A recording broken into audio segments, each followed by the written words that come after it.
ನಮಸ್ಕಾರ ಗುರು, ಎಲ್ಲರೂ ಹೇಗಿದ್ದಾರೆ? ಇವತ್ತು ನನ್ನ ಡೇ 3 ಲಾಗ್.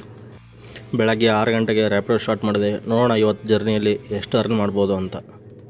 ಬೆಳಗ್ಗೆ ಫ್ಲೈಓವರ್ ಮೇಲೆ ನೋಡಿ ರೋಡ್ ಎಷ್ಟು ಖಾಲಿ ಆಗಿದೆ, ಆರಾಮಾಗಿ ಹೋಗ್ತಾ ಇದ್ದೆ. ಆಮೇಲೆ ಈ ಕಡೆ ಬಂದೆ. ಈ ಕಡೆ ನೋಡಿದ್ರೆ ಬಿಸಿಲು. ಈ ಲೊಕೇಶನ್ ಯಾವುದಂತ ಗೊತ್ತಿದ್ರೆ ಕಮೆಂಟ್ ಮಾಡಿ. ಬೇಸಿಗೆ ಏನ್ರಿ ಇಷ್ಟು ಬೇಗ ಸ್ಟಾರ್ಟ್ ಆಗಿಬಿಡುತ್ತೆ? ಯಪ್ಪ ದೇವ್ರೆ, ಇದಂತೂ ನಮ್ಮ ಮೈಕ್ಳಿಗೆ ಎಲ್ಲರಿಗೂ ಗೊತ್ತಿರುತ್ತೆ. ಕೊನೆಗೆ ಡ್ಯೂಟಿ ಆಫ್ ಮಾಡ್ಕೊಂಡು ಮನೆಗೆ ಬಂದೆ. ಅರ್ನಿಂಗ್ ನೋಡಿ ಇಷ್ಟ ಆಗಿದೆ. ಇವತ್ತು ಮಧ್ಯಾಹ್ನ ಬಂದ ತಕ್ಷಣ ಡ್ಯೂಟಿಲಿ ನಿದ್ದೆ ಬರ್ತಾಯಿತ್ತು. ಅದೇ ಯಾಕಂದ್ರೆ ನಮ್ಮ ಫ್ರೆಂಡ್ ಮಸ್ತಾಗಿ ರೈಸ್ ಕೊಡಿಸಿದ. 2 ರೈಸ್ ಹೊಡ್ಕೊಂಡು ಬಂದ್ಬಿಟ್ಟೆ. ಏನು ಮಾಡ್ತಾರೆ, ನಿದ್ದೆ ಬರ್ತಾ ಇತ್ತು.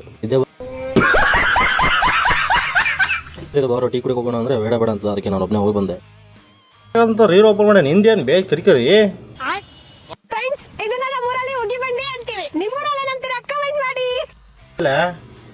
ಕಡೆ ಮಿಷಿನ್ ಅಂತೀವಿ ನಾವು. ಬಾ ತೋರಿಸ್ತೀವಿ ಹೆಂಗಿರ್ತದೆ ಅಂತೇಳಿ.